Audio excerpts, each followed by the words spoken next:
This video is going to cover a little bit more in depth on our basic low belly breathing for novice singers. So these are still beginner techniques.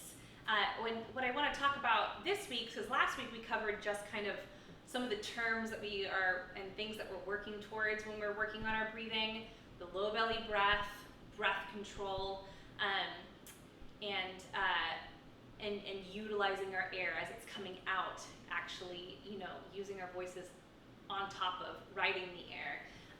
So a few extra things that you can do as you're thinking about this, and some other thoughts to give you are, I guess I'll start with,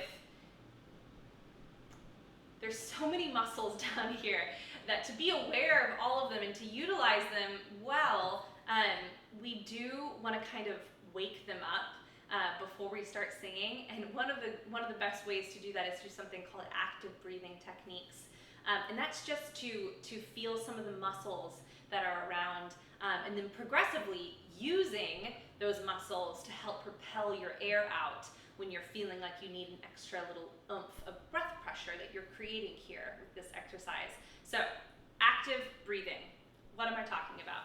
First of all, in solo singing, we want to think about our body in a way of right here is active.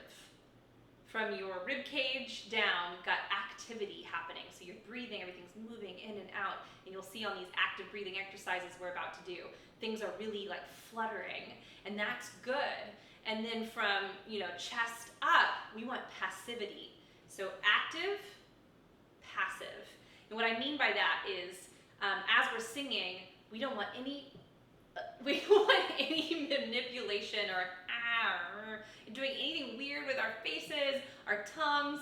We're going to cover tension more in other videos, but those are tensions. When we have, when we're singing like this and we're tense and we're trying to squeeze out a note by doing this with our necks or dropping to a low pitch by tucking our chins, none of that stuff is helpful. And so when we're breathing, we want to make sure that our necks are released, our jaw is released, our tongue is released. Everything up here is loosey-goosey, passive. Nothing in the throat should feel clenched at all. So thinking of this as passive is really helpful, while thinking of this as the active portion of your breathing and your singing. So let's talk a little bit about an active breathing technique, which really demonstrates that. I usually start my novice singers off with panting. So you're just pretending, just like your dog at home is panting with its tongue hanging out of its mouth.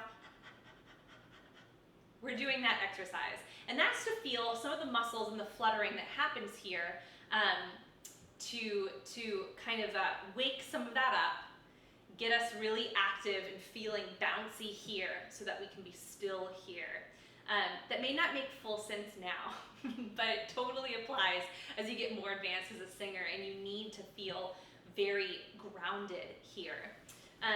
So let's just start with a little bit of panting. You can go slow first, and I will give you a couple tips before we start. When you're panting and you start slow, you'll be able to take in a lot more air and let out a lot more air, and in, out. But as you go faster and you really start to feel that flutter down here, you'll need to take in a little less air, because then it'll just feel like you're choking on air.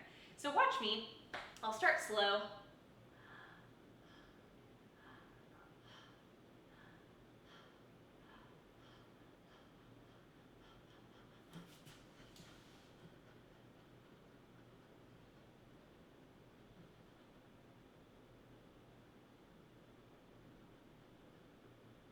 And you could go on and on and on.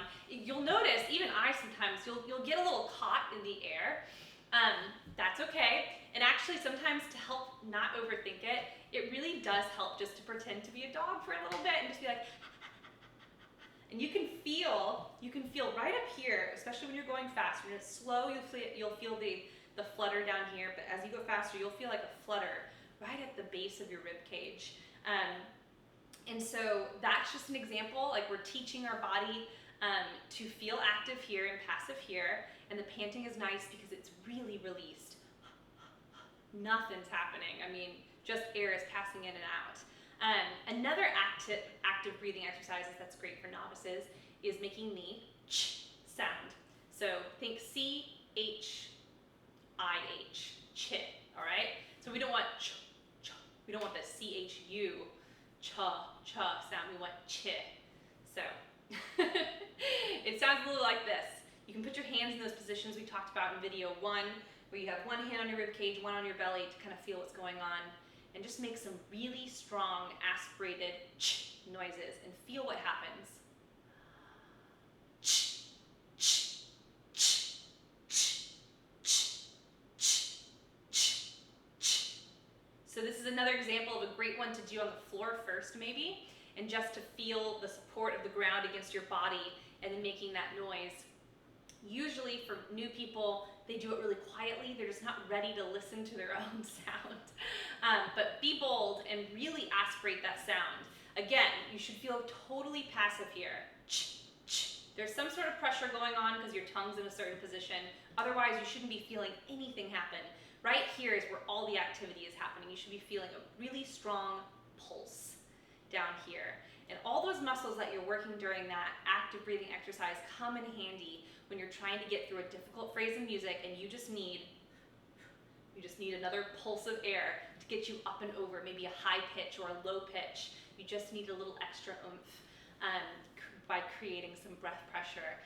So we're working our muscles to get them ready to do things like that for us, and we're also we're doing lots of brain work with technique. We're teaching our brains to let go of some other ideas that it has that have nothing to do with singing, to retrain our brain to accept that this is active and that this is passive.